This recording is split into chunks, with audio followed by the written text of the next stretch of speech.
ہوتا ہے نہیں بے شمار کیسز ہیں یہ کہ وہ عورتوں کو لے کے بھاگ گئے. آخری طور پر کہتا ہے کہ چل بھائی اتنا تو میں نے گما لیا اب تم سے کچھ تو لے لوں.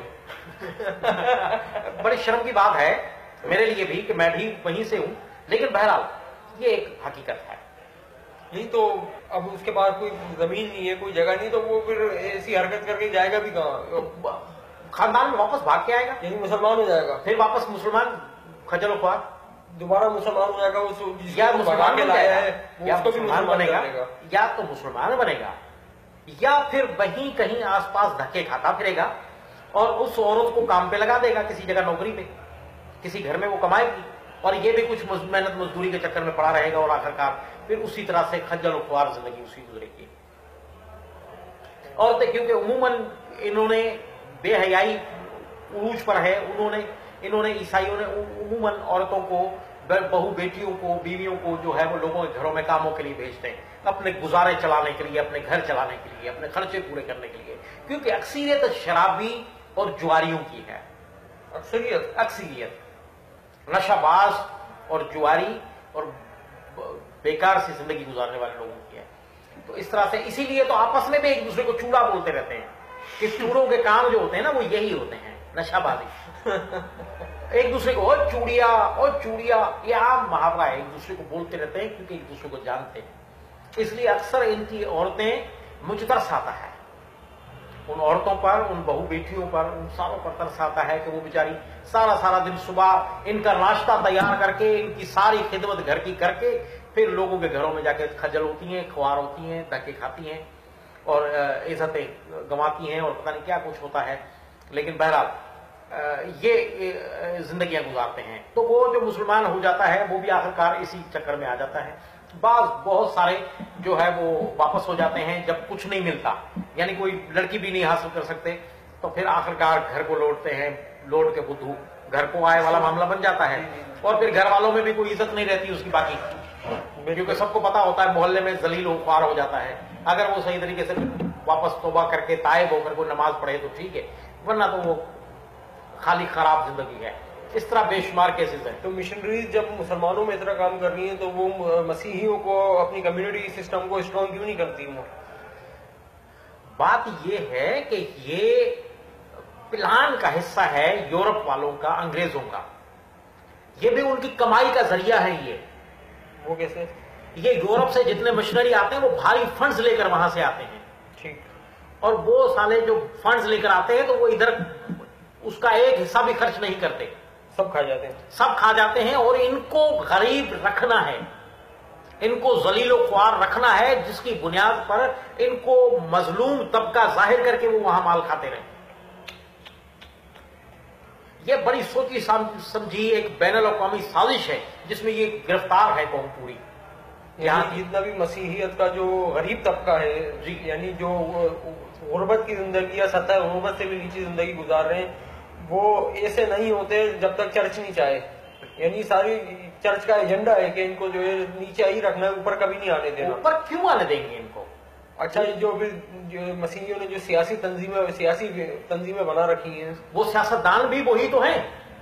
انہوں نے ان مشنریوں سے سیکھا ہے کہ مال کیسے بٹورا جائے, کمایا کیسے جائے. ان کو ہم غریب طبقہ ظاہر کریں گے, دکھائیں گے, مظلوم, مرے ہوئے, گرے ہوئے لوگ بتائیں گے, بھوکے ننگے ان کو دکھائیں گے, تو ہی تو ہمیں باہر سے فنڈز ملیں گے. یہ سیاستدان بھی بھاری فنڈز لیتے ہیں باہر سے. یعنی جس طرح یہ جے سالک جو تھا,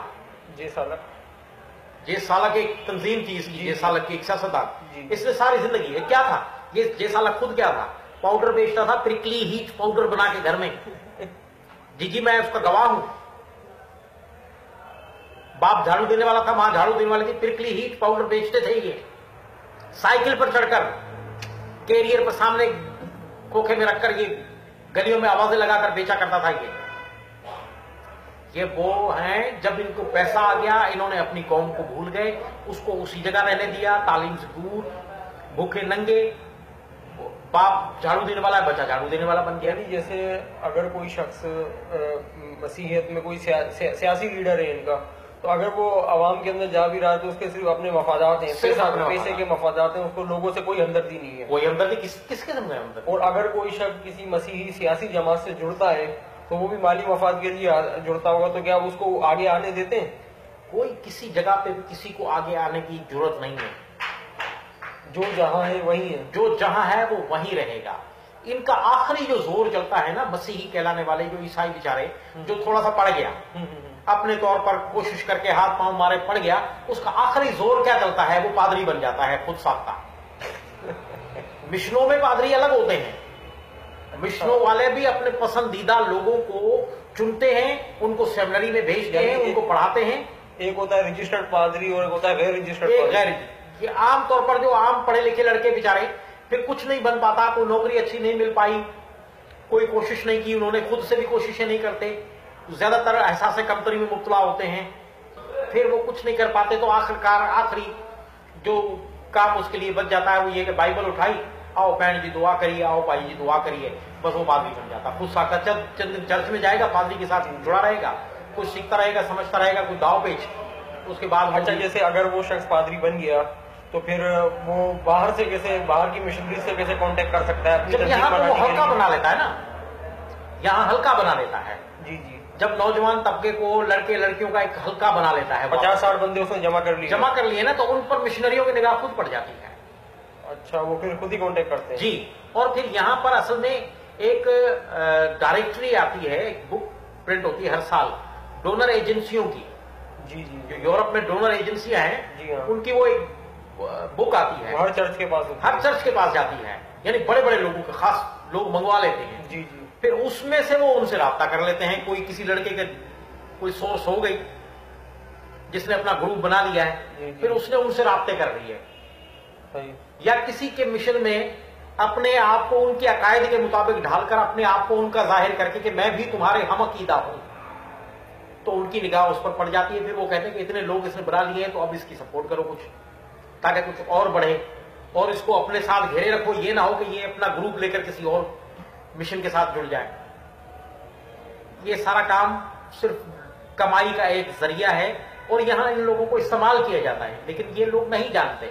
جس طرح یہاں کے عام طور پر یہ جو ربیع الاول کا یہ کل جو معاملہ بنا تھا، اس میں لوگوں کو استعمال کیا گیا، جیسے محرم میں لوگوں کو استعمال کیا جاتا ہے۔ جی جی جی، یعنی مذہبی پیشوائیت جو ہے وہ عوام الناس کو، چاہے وہ کسی بھی مذہب سے یا کسی بھی مکتب فکر سے ہو، جی، بس اپنے مفادات کے لیے استعمال کر رہے ہیں، اپنے مفادات کے لیے یہ لوگوں کو استعمال کرتے ہیں۔ عام سادہ لوگوں کو استعمال کیا جاتا ہے اپنے مقاصد کے لیے، صرف اپنے پیٹ بھرنے کے لیے، جیبیں گرم کرنے کے لیے، اور مخلص لوگ بہت کم ہوتے ہیں، مذاہب کے ساتھ مخلص لوگ بہت کم ہوتے ہیں، مذہبی تنظیموں میں مخلص لوگ بہت کم ہوتے ہیں۔